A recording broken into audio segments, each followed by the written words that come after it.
essa história também é muito bonita, né?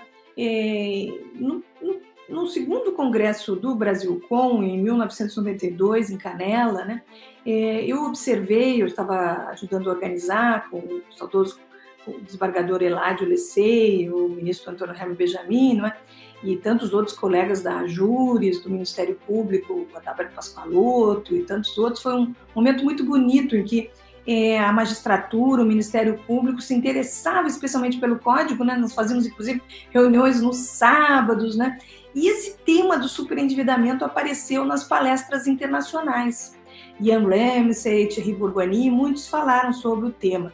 Mas nós achávamos, na época, que o importante era o acesso aos produtos e serviços, tanto que o Código de Defesa do Consumidor, na sua versão original, né, tem essa teoria dos serviços, tem a nova teoria contratual, a parte de direito civil, né, tem sim o artigo 52, que é sobre contratos financeiros, bancários, né, alienação fiduciária, inclusive, mas tem um artiguinho sobre consórcio, mas a ideia era realmente o produto e o serviço, né? Não era o mundo financeiro, que parecia assim um pouco ao lado, né? Mas aquele início me chamou muito a atenção. Vamos estudar o que existe no mundo, né? Primeiro, a pessoa que a gente procura é o professor Ian Ramsey, no Canadá, que já tem pesquisas empíricas sobre superendividamento. Mas a realidade do Canadá, que é common law, tem Quebec, é claro que é civil law, mas era um pouco diferente. E nós conhecemos, já temos muito contato com o professor Gilles Pézan, que é um grande especialista lá francês, né? E o sistema francês é bem interessante, efetivamente. Ian Ramsey é talvez o maior especialista no mundo sobre o que eles chamam de personal insolvency, que seria a falência do consumidor, pessoa natural, né? E ele é norte-americano. Então, vinha esses dois temas, o sistema norte-americano, do Fresh Start, o sistema francês com o professor Gilles Pézan. Mas nessas pesquisas eu descubro que o Observatório do Crédito, o Observatório da Justiça, do professor Boaventura de Souza Santos, fez uma interessante pesquisa sobre o perfil do superendividamento. Então, a nossa pesquisa foi essa, a nossa contribuição na URCS foi essa. Nós resolvemos fazer uma pesquisa, então, nessas 10 comarcas, com poucos casos, acho que eram 100 casos, mais ou menos, do perfil do superendividamento. E temos como modelo esse observatório lá do professor Boaventura de Souza Santos, que depois vai ser um livro muito importante, da professora Frade, né, o professor Manuel. E eu, na Universidade Federal do Rio Grande do Sul, então, lanço uma pesquisa que vai ser piloto, que vai ser junto com a Defensoria Pública, em 10 comarcas do Rio Grande do Sul, junto com a querida professora Adriana Burger, né, e outros tantos caros colegas da Defensoria Pública. E convido o meu grupo de pesquisa, Mercosul, Direito Consumidor e Globalização, né, que é do CNPq, e todos os meus mestrandos e doutorandos, né. Não tenho certeza se tinha muitos doutorandos na época, eram mais mestrandos. E esse projeto, ele é justamente isso. Ele é resultado de uma mobilização geral da academia, da sociedade, do poder judiciário, do poder executivo e muito do poder legislativo, né? Um projeto que surge, então, lá nos anos de 2012, depois de muita pesquisa empírica, pesquisa acadêmica, né? E a partir dos anos de 2012, então, ele começa a tramitar pelo Senado Federal com a constituição de uma comissão de juristas. Essa comissão de juristas, então, entrega ao presidente do Senado um projeto de lei para atualização do Código de Defesa do Consumidor. A questão era o embate de se fazer o processo legislativo. Como o processo legislativo, ele importa em muita explicação. Por exemplo, um projeto dessa magnitude, um dos grandes papéis do Brasilcom era ensinar e explicar à grande maioria dos parlamentares que não se tratava de um calote.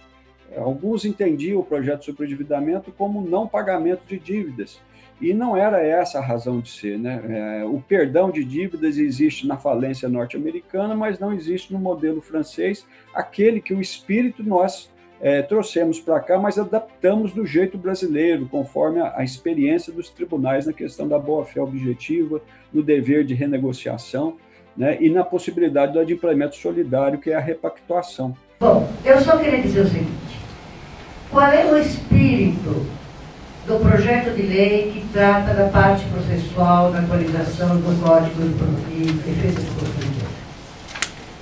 Essa tônica, sem dúvida nenhuma, de instrumentalidade, ou seja, o instrumento mais ágil para a satisfação dos novos direitos materiais ligados ao acesso ao crédito, ao superendividamento e ao comércio eletrônico.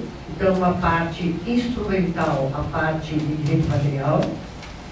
Uma parte, como foi dito pelo ministro Benjamin, que privilegia os chamados meios alternativos de solução de conflitos na esteira daquilo que está acontecendo hoje no Brasil. Nós estamos vivendo um momento de mudança de cultura. Estamos vivendo um momento de vias conciliativas implementadas pela Resolução 125 do Conselho Nacional de Justiça. E, evidentemente, isso não existia nessa dimensão, salvo nos juizados especiais, mas não para os processos coletivos, há 20 anos atrás.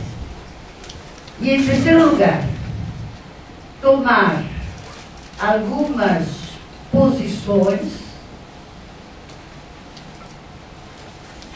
que são posições duvidosas, controvertidas na jurisprudência. A gente teve que fazer um trabalho bastante minucioso, criamos um grupo de trabalho dentro da comissão, depois tivemos que conversar com o presidente da casa, então o deputado Rodrigo Maia, para que ele pudesse criar uma comissão especial. E aí toda essa luta, todo esse trabalho que nós fizemos de forma conjunta, nós tivemos a grata satisfação de poder ter a querida amiga deputada Mariana Carvalho como presidente da comissão, e eu fui convidado aí a participar na relatoria, que foi uma grande honra, porque a gente pôde fazer, além das informações que nós já havíamos colhido, fruto do trabalho muito bem feito no Senado, nós tivemos as nossas audiências públicas, a gente ouviu todos os atores desse cenário, e eu fico muito feliz de ter tranquilidade de dizer que o relatório foi o mais democrático, o mais justo, o mais debatido possível, e já num trabalho muito sinérgico com o senador Rodrigo Cunha, de Alagoas, que foi o relator designado no Senado, nós conseguimos, e lá voltou o texto modificado, com 99% de aceite do Senado. Apenas um assunto que eu acho também que ele, de forma assertiva, retirou do relatório e aprovou para que não houvesse nenhum jabuti dentro do nosso texto final. E aí a gente conseguiu que fosse votado, aprovado também no Senado, não só na Câmara, mas no Senado, com essa pequena modificação. E graças a Deus, no início de julho, nós conseguimos que o projeto fosse sancionado, e a gente já tem experimentado resultados dessa modalidade, principalmente da conciliação, acontecendo já Brasil afora.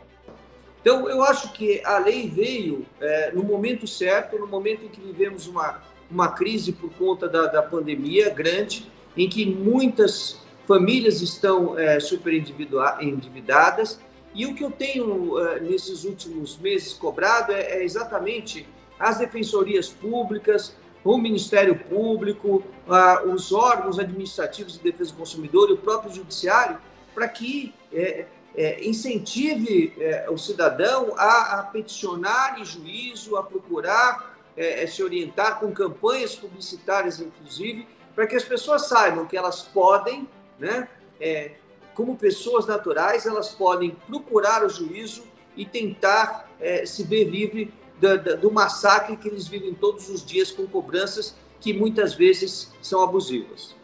E teve uma grande atuação, inclusive, da comissão, né? Isso é muito importante dizer, né? Que a comissão não parou simplesmente com a elaboração do anteprojeto. A exemplo do que foi também a comissão originária, né? E aí essa foi outra experiência importante, né? Né, que o ministro Benjamin nos estimulou muito a participar dessa fase. Então, a todo momento nós participávamos, estávamos num contato muito direto, né, com os parlamentares, suas assessorias, né, para auxiliar em novas redações, né, para ser consultado. Eu diria que o projeto foi muito aperfeiçoado. E aí ele é aprovado e remetido para a Câmara, né, e que ganha, então, um número famoso, que ficou até mais famoso, né, do que o 283, né, o projeto, então, de lei do superendividamento ganha o número de 3515 na Câmara dos Deputados, né, e o projeto de lei também do comércio eletrônico ganha o número de 3514. Só que, infelizmente, o projeto do comércio eletrônico não anda tanto. Ele só não é demais de lamentar mais ele não andar tanto, né, pelo fato de, como eu disse, né, que boa parte dele, toda a parte de informações, toda a parte da regulação do direito de arrependimento do 49, né, e não deixando dúvidas da sua aplicação ao comércio eletrônico, virou o decreto, né?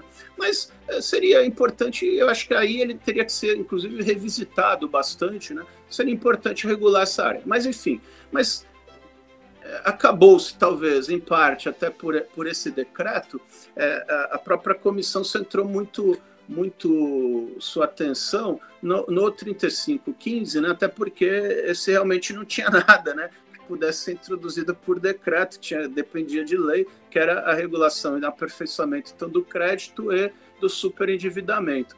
E aí começou uma verdadeira saga, a gente pode dizer assim, né? A comissão, depois de elaborar os anteprojetos, viajou, né, para o Brasil, para várias cidades, e recebeu também críticas aqui em Brasília, né, audiências públicas, resultou em 3 projetos de lei exatamente nessas áreas, que foram encaminhados para o Senado. O projeto da ação coletiva foi, como a própria professora Ada Pellegrini já previa, foi arquivado. O projeto do comércio eletrônico e da crédito e superendividamento era os PLS 281, 282 e 283. Só não me pergunte qual que é de cada um, que agora de memória eu não saberia. Do crédito ao consumidor, né, que estava havendo um crédito muito agressivo, né, com oferta de créditos, cartões de créditos, de oferta de produtos sem verificar a possibilidade de pagamento por parte do consumidor, e a situação estava se agravando. E então, já no Rio Grande do Sul, nós já estavam trabalhando com esse problema do superendividamento, e tinha um procedimento do consumidor endividado com seus credores. Essa experiência foi trazida à comissão, e a comissão, então, incorporou no projeto elaborado, no capítulo que cuida do crédito ao consumidor, um subcapítulo sobre tratamento do superendividamento, e o projeto foi para a Câmara, isso em 2012. Né? A lei demorou muito, quase 10 anos. No fim, a situação foi se agravando. O Senado acabou aprovando e foi para a Câmara. Na Câmara, houve realmente um debate intenso, e eu me lembro que o relator do projeto, ele menciona, né, que naquela altura, antes da pandemia, já existiam mais de 60 milhões de superendividados no Brasil. Então, era um problema extremamente grave, e, infelizmente, a Câmara acabou aprovando, e o Senado voltou para o Senado por talvez pequenas alterações, e o projeto foi aprovado com alguns vetos, né? Mas a lei é extremamente importante e oportuna, né? Agora, nós temos que fazer com que haja a implementação dessa lei em todos os estados. Tá? Alguns estados, como o Rio Grande do Sul, têm uma experiência anterior até a lei. O estado de São Paulo também tem uma experiência, não tanto quanto o Rio Grande do Sul. Da comissão instituída e regulamentada pelos atos do presidente do Senado, número 308, de 2010 e 115 de 2011, responsável pela elaboração de anteprojeto de atualização do Código de Defesa do Consumidor. Esclareço que esta audiência destina-se a receber contribuições sobre o tema central desta comissão, propiciando a participação de todos que poderão enviar sugestões através do endereço eletrônico www.senado.gov.br, democratizando assim todo o processo. Que o Código é uma conquista enorme da cidadania. E, como toda lei boa, ela é produto do seu tempo. E ao seu tempo, há 20 anos atrás, o Código de Defesa do Consumidor foi editado, primeiro elaborado e editado, em uma época em que dois grandes temas que afetam esta cidadania do consumidor não estavam postos. Um não estava posto de fato e o outro não estava posto tecnologicamente. Aquele que não estava posto na perspectiva tecnológica era o comércio eletrônico. Há 20 anos atrás, nós engatinhávamos na utilização do computador. E, evidentemente, sabemos que, atualmente, todo o direito, e, sobretudo, os negócios jurídicos, a teoria dos negócios jurídicos, passa por esta revolução que é o comércio eletrônico. Eu não preciso aqui enumerar as várias facetas deste fenômeno que afetam não apenas o consumidor, mas toda a problemática do direito privado, eu diria do direito público também, as questões de privacidade, de comércio de dados, enfim. É um tema que não estava posto e que hoje é inegável que o Brasil precisa ter uma regulação a esse respeito. O outro tema não estava posto de fato. Talvez juridicamente pudesse ter sido previsto, que era o crédito, que é o crédito ao consumidor e o superendividamento. E por que esse tema não estava tão presente naquele momento? Primeiro, porque crédito no Brasil de então, um Brasil mais injusto do que o que temos hoje, era de os privilegiados.